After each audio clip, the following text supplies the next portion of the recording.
আসসালামু আলাইকুম এভরিওয়ান, কেমন আছেন আপনারা সবাই? আলহামদুলিল্লাহ আমরা খুব ভালো আছি। তো অনেক দিন পর আপনাদের সাথে ব্লগ শেয়ার করছি। তো কিছুদিন যাবত হচ্ছে আমার ব্লগ দেওয়া হচ্ছে না। তো এই ভয়েস দেওয়ার কারণে হচ্ছে আরও ভয়েস দেওয়া হয় না। তো সকাল সকাল হচ্ছে পছন্দের একটা নাস্তা নিয়ে বসে গেলাম। তো আমার জানার মতে ম্যাক্সিমাম মানুষ এই নাস্তাটা খুব বেশি পছন্দ করে। আমার কাছে তো খুব বেশি ভালো লাগে। আর সবসময় একটা কথা বলি, খাবার আমার অনেক বেশি পছন্দ, যার কারণে মানে সব সব খাবারই ভালো লাগে তা না, মানে যেগুলো অনেক বেশি পছন্দ ওইগুলো একটু বেশি খাওয়া হয়। তো যাই হোক, নেহারিটা আমার অনেক বেশি পছন্দ, সাথে সাথে আমার শ্বশুরেরও। তো শ্বশুরও ছিল সেই দিন সকালের নাস্তায়, তো তাকে নিয়েই সকালে নাস্তাটা করছিলাম। তো এই তো তারপরে সকালে নাস্তা খেতে খেতে হচ্ছে দুপুরে খাবারে চলে আসলাম। তো দুপুরে খাবারটা এসেছিল আম্মুদের বাসার থেকে। তো এখানে পোলাও রান্না করেছিল ভাবি, ডিম সাদা করেছিল, আর মুরগি ঝাল করে রান্না করেছিল। মুরগিটা একদম লাল লাল ঝাল ঝাল, খুব বেশি সুন্দর লাগতেছে, ভালো লাগতেছে, আর অনেক বেশি টেস্টও হয়েছে। ওইটা তো আপনাদেরকে আর বোঝাতে পারবো না, তো শুধু লালটাই দেখা যাচ্ছে। তো যাই হোক, গোস্ত টাইপের জিনিসগুলো হচ্ছে একটু ঝাল না হলে ভালো লাগে না। এমনি তো আমি একটু ঝাল খাই, ঝাল না হলে ভালো লাগে না তরকারি। তো এখানে হচ্ছে সবাইকে বেড়ে দিচ্ছিলাম। যেদিন একটু পোলাও হয় সেদিন হচ্ছে ঈসা, আয়শা ওরা সবাই হাত দিয়ে খাবে। তো আমিও দিয়ে দিই।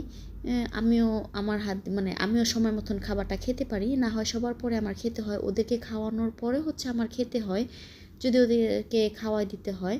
তো যাই হোক, শ্বশুরকে নিয়ে হচ্ছে খাবারটা খাচ্ছিলাম। ঈসার বাসা ছিল না, ঈসা, আয়শা, আমি আর আমার শ্বশুর। তো যাই হোক, ভিডিওর ক্ষেত্রে হচ্ছে বলতে হচ্ছে শ্বশুর, তো আব্বা, সবসময় আব্বা বলেই সম্বোধন করি। তো যাই হোক, তো আব্বাকে নিয়ে হচ্ছে দুপুরে খাবারটা শেষ করলাম। তো ঈসা আয়শাকেও বেড়ে দিচ্ছিলাম। এই বাড়া হচ্ছে অনেক বিশাল একটা কাজ।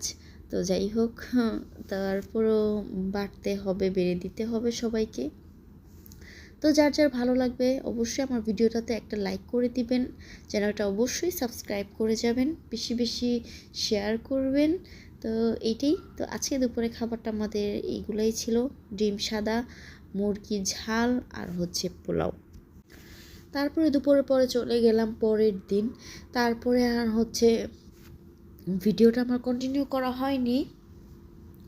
তারপরে হচ্ছে আব্বাকে দিয়ে দুইটা হাঁস আনিয়ে নিলাম। তো এছাড়া বউ হচ্ছে হাঁস খেতে চাচ্ছিল কিছুদিন যাবত, হাঁস আর ছিটরুটি। তো ওনার হচ্ছে এটা খুব পছন্দের একটা খাবার, তো আনিয়ে নিলাম হাঁসটা। আর এখানে হচ্ছে আম্মু একটা গিফট নিয়ে চলে আসছে, গিফটটা মূলত আয়শার জন্য। তো আম্মু হচ্ছে আয়শাকে একটা কাঁথা গিফট করেছে, কাঁথাটা অনেক বেশি সুন্দর, হাতে সেলানো কাঁথাটা। তো কার কার ভালো লেগেছে কাঁথাটা অবশ্যই জানাবেন। আমার কাছে খুব বেশি ভালো লেগেছে কালারটা। তো আম্মুকে আমি বলতেছিলাম আমি একটা কাঁথা বানাবো ম্যাজেন্টা কালার, আমার খুব বেশি ভালো লাগে ওই সব কালারগুলো, ডার্ক কালারগুলো।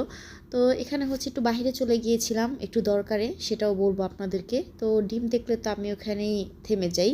তো ডিম খেয়ে নিলাম। ইসার আব্বু হচ্ছে ঝালমুড়ি খাচ্ছে, ইসার আব্বু ডিম খেয়েছে। তো আমি একটা না দুটো ডিম খেয়েছি। তো ভালোই লাগে বাহিরের ডিমগুলো, ওরা এত সুন্দর করে ডিমটা বয়েল করে, মানে শক্ত না, নরমও না, অনেক বেশি সুন্দর হয়। আর ওরা একটা সালাদ, শসা, কাসন্দ মিলানো একটা কী যেন দেয়, অনেক বেশি মজাও লাগে। নতুন নতুন অনেক কিছু বের হচ্ছে, আগে দেখতাম শুধু লবণ দিত, তারপর হচ্ছে পেঁয়াজ কাঁচামরিচ, তারপর হচ্ছে এখন কাসন্দ দেয়। তারপরে চলে গেলাম ফার্নিচারের দোকানে একটু ফার্নিচার দেখতে। তারপর বাসায় চলে এসেছিলাম। বাহিরে তো অনেক কিছু খাওয়া হলো, তো চাটা বাহিরে খাওয়া হয়নি। তো বাহিরে ঝালমুড়িও খেয়েছি, তারপরে পাস্তা খেয়েছি, পাস্তাটা তখন শেয়ার করা হয়নি, পাস্তা খেয়েছি। তারপরে হচ্ছে চাউমিন খেয়েছিলাম। তারপরে আজকে ফুচকা খাওয়া হয়নি, ডিম খেয়েছি, ঝালমুড়ি খেয়েছি। তো চা খাওয়া হয়নি, চা না হলে তো হয়ই না, মানে পরিপূর্ণ হয় না। তারপর বাসায় এসে হচ্ছে চা খেয়ে নিলাম। তারপর হচ্ছে ইস্তার ম্যাডামও চলে আসছিল, তো ম্যামকেও একটু দিলাম, আমি আর ইসার আব্বু একটু নিলাম। তো আজ পর্যন্তই, আল্লাহ হাফেজ।